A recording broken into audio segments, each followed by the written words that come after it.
Waɗannan su ne ‘ya'yan kanya ɗanyu waɗanda ba su nuna ba. Idan aka ɗebo su kamar haka yadda kuke ganin su, za a shanya su su bushe. Idan suka bushe sai a daka su a yi garinsu.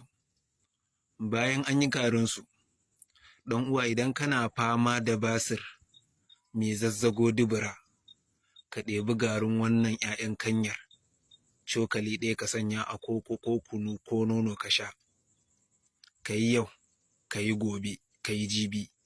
Alfarmar Annabi da Alƙur'ani sai ka rabu da basir mai fitar baya. Sannan na biyu, basir mai sa zafin ciki.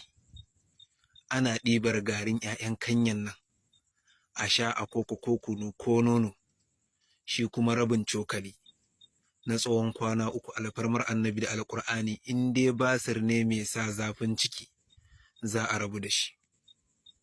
Sannan sai na 3, basir mai sa hutu. Shi ma ana ɗibar garin ‘ya'yan kanya rabin cokali a sha kullum sau ɗaya na tsawon kwana 3 bi iznillahi ta'ala.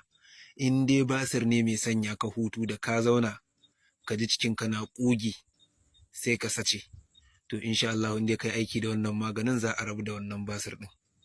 Don haka muna yi kowa da kowa fatan alkhairi. Naku ne Jikan Kiru, ina yi kowa da kowa fatan alkhairi.